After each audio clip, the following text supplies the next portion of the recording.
2020년 7월 29일 큐티 말씀입니다. 열왕기하 13장 1절로 13절입니다.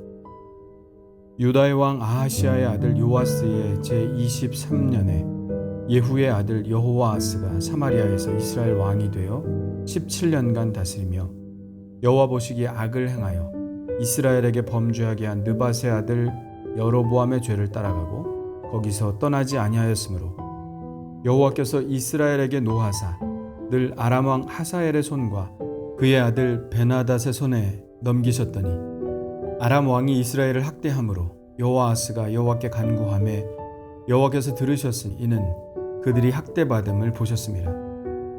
여호와께서 이에 구원자를 이스라엘에게 주심에 이스라엘 자손이 아람 사람의 손에서 벗어나 전과 같이 자기 장막에 거하였으나 그들이 이스라엘에게 범죄하게 한 여로보암 집의 죄에서 떠나지 아니하고 그 안에서 따라 행하며 또 사마리아의 아세라 목상을 그냥 두었더라.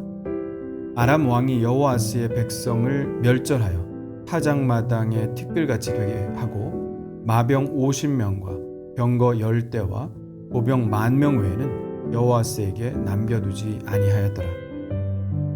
여호아스의 남은 사적과 행한 모든 일과 그의 업적은 이스라엘 왕 역대지략에 기록되지 아니하였느냐? 여호아스가 그의 조상들과 함께 잠에 사마리아에 장사되고 그 아들 요아스가 대신하여 왕이 되니라.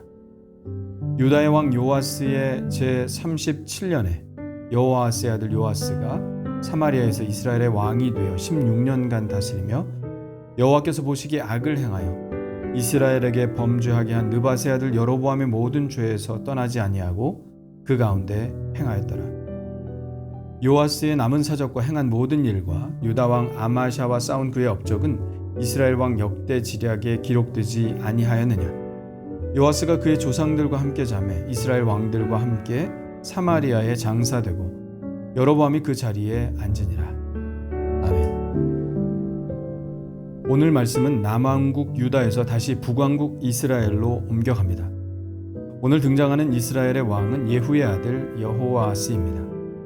오므리 왕조의 심판의 도구로 사용됐던 예후는 28년간 이스라엘을 통치했지만 혁명을 일으킨 이후 이렇다 할 업적을 남기지 못합니다.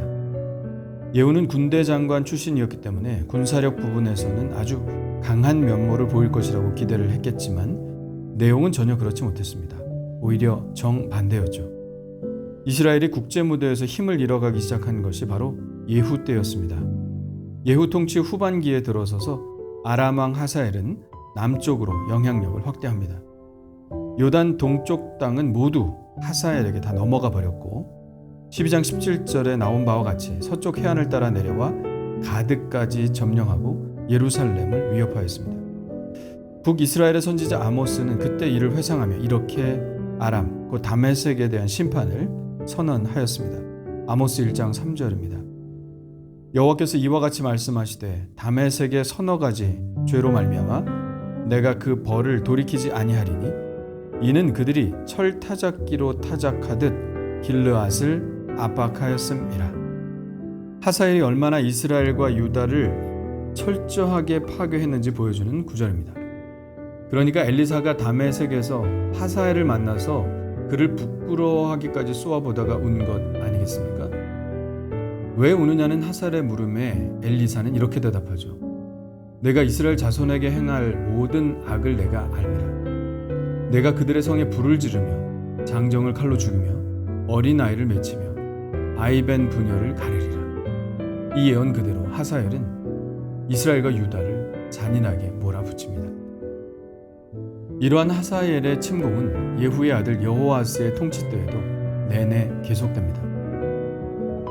3절에 보면 여호와께서 이스라엘에게 노하사 늘 아람 왕 하사엘의 손과 그의 아들 베나닷의 손에 넘기셨다고 나와 있습니다. 그래서 여호아스는 하나님께 간구합니다. 그 간구를 하나님께서 들으셨습니다. 그래서 이스라엘 자손이 아람 사람의 손에서 벗어나 전과 같이 자기 장막에 거할 수 있게 되었다고 말씀합니다. 그러나 그것은 잠깐 동안이었죠.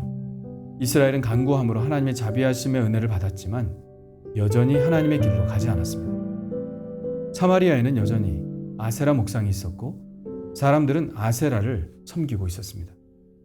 어려울 때는 하나님께 기도하면서도 풍요와 재물의 신인 아세라를 포기할 수 없었나 봅니다. 그래서 하나님은 그들을 또 벌하시는데 7절의 말씀과 같습니다. 아람 왕이 여호아스의 백성을 멸절하여 타작마당의 티끌같이 되게 하고 마병 50명과 병거 10대와 보병 10,000명 외에는 여호아스에게 남겨두지 아니하였더라. 타작마당의 티끌이라는 것은 완전히 가루가 되었다는 말입니다. 엘리사의 예언과 그리고 아모스의 예언에 나오는 말씀과 같은 처지가 되었습니다. 이때 이스라엘은 군사적으로도 또 외교적으로도 완전히 쇠약한 나라가 되어 거의 아람의 속국과 같은 처지가 됩니다. 이 모든 일의 원인을 성경은 무엇라고 말씀하고 있을까요? 먼저 예후의 때를 묘사하는 말씀을 볼까요? 그러나 예후가 전심으로 이스라엘 하나님 여호와의 율법을 지켜 행하지 아니하며 여로보암이 이스라엘에게 범하게 한 그 죄에서 떠나지 아니하였더라. 또 그의 아들 여호아스에게 하신 말씀을 보자면 오늘 본문 6절과 같습니다. 그들이 이스라엘에게 범죄하게 한 여로보암의 집의 죄에서 떠나지 아니하고 그 안에서 따라 행하며, 그리고 또 그의 아들 요아스의 시대를 묘사하는 말씀도 보겠습니다. 11절입니다. 여호와께서 보시기에 악을 행하여 이스라엘에게 범죄하게 한 느밧의 아들 여로보암의 모든 죄에서 떠나지 아니하고 그 가운데 행하였더라. 세 왕을 묘사하는 구절들에 동일하게 나오는 인물이 있습니다. 바로 여로보암입니다. 북왕국 이스라엘의 초대 왕이죠. 이스라엘의 모든 왕들이 그가 시작한 죄에서 벗어나지 못했습니다. 그 죄는 바로 베델과 단에 금송아지를 만들어 놓고 그 금송아지가 하나님이니 거기에 절하라고 가르친 것입니다. 이 금송아지의 기원은 가깝게는 출애굽 당시 아론이 만들게 한 금송아지로 거슬러 올라가고, 그 전에는 이집트의 황소신 하토르에게까지 소급됩니다.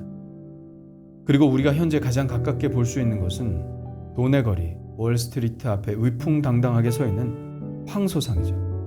모두 풍요를 가져다 준다고 믿는 우상입니다.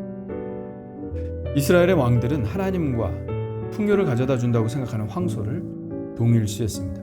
하나님의 모습을 황소로 대치시켰죠. 사도 바울이 로마서 1장에 말하고 있는 것과 같습니다. 썩어지지 아니하는 하나님의 영광을 썩어질 사람과 새와 짐승과 기어다니는 동물 모양의 우상으로 바꾸었느니라. 하나님이 얼마나 모욕감을 느끼셨겠습니까? 자신이 창조한 창조물 안에 자신의 모습을 가둬두다니요. 어떻게 하나님을 짐승의 형상으로 만들어버린다는 말입니까? 그 죄를 하나님이 어떻게 안 물으실 수가 있겠습니까? 그들은 풍요를 원했지만 풍요를 얻지 못했습니다. 하나님은 그 땅을 하나씩 둘씩 잘라내기 시작하셨고 결국 아람의 속국의 위치로 전락시키셨습니다. 풍요는 그것을 추구한다고 오는 것은 아닙니다. 풍요를 주시는 분은 하나님이십니다. 로마서 10장 12절의 말씀과 같습니다.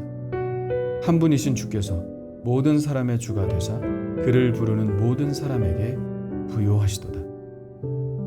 혹시 우리 마음에도 이런 황소가 한 마리씩 자리 잡고 있진 않나요?